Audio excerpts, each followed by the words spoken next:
pour cette dernière séquence de l'émission, nous sommes rejoints par Catherine Blanc, sexologue et psychanalyste à Paris. Bonjour Catherine. Bonjour Mélanie, bonjour Tim. Alors aujourd'hui, on va essayer de répondre à la question d'Anaël. Je vous lis sa question. Avec mon copain, nous ne sommes jamais d'accord sur les moments pour faire l'amour. Lui préfère le matin, alors que moi, je préfère le soir. Comment sortir de cette situation ? Catherine, on entend régulièrement des gens dire moi je suis plutôt du matin, moi je suis plutôt du soir. Est-ce que c'est vrai ? Il y a vraiment des gens du matin, du soir, ou c'est juste parce qu'on n'est pas curieux et on teste pas autre chose finalement ?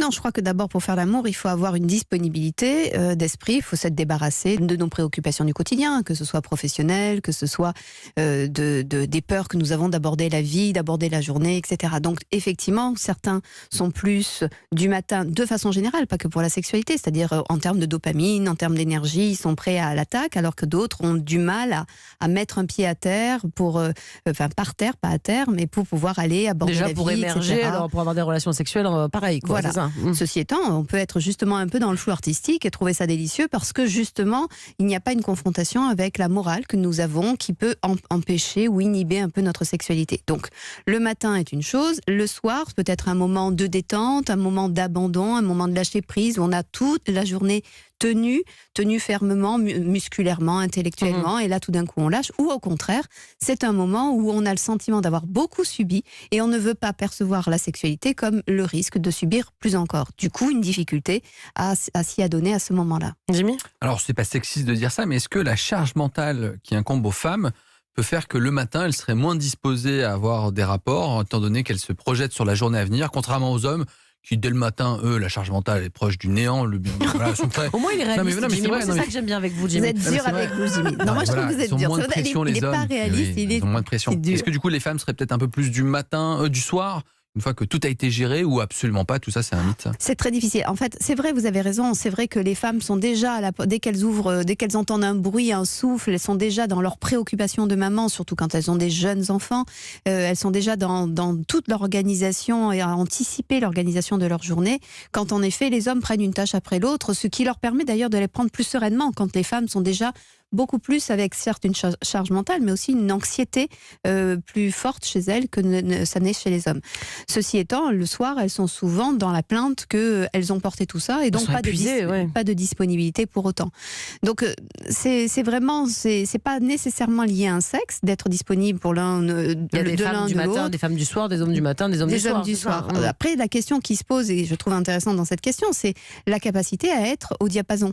Parce que effectivement, nous n'avons pas tous le même rythme, mais la question qui se pose indépendamment de nos rythmes différents, de nos couleurs différentes, ce qui est éminemment légitime, et faut-il qu'il y en ait un qui cède au désir de l'autre? La réponse est non. Pourtant, c'est quand même un accord qu'il faut arriver à trouver. Et est-ce que finalement, être pile poil de l'opposé du temps de l'autre, est-ce que ce n'est pas une façon de se louper? Et ça pose la question de la qualité de la relation, ça pose la question des enjeux de la relation ou des non-dits de la relation qui se rejouent au travers de ce timing qui est dissonant. Et d'ailleurs, on n'a pas forcément ou du matin ou du soir, il y a le reste de la journée. Enfin, je veux dire, absolument. On n'est pas obligé d'être de l'autre. Non, je ne pas. Ne regardez pas comme ça avec cet air coquin, Jimmy. J'ai rien dit sur ma vie. Je disais juste qu'il n'y a pas obligé d'être. On peut être de rien du tout, enfin, de quand ça vient, quoi. De rien du tout et de tout le temps. Oui, voilà, absolument. C'est ça que vous vouliez dire, tout rougissant que vous étiez. Voilà. Expliqué, mais vous avez compris le fond de ma question. Alors, voilà, c'est ça. Bien sûr qu'on peut être. Il n'y a pas d'heure pour faire l'amour. On peut aussi faire l'amour en plein milieu de la nuit. On peut être réveillé et trouver ça délicieux, comme on peut trouver ça insupportable. Comme on peut adorer être sollicité ou sollicité en plein milieu de la journée, comme on peut trouver ça insupportable.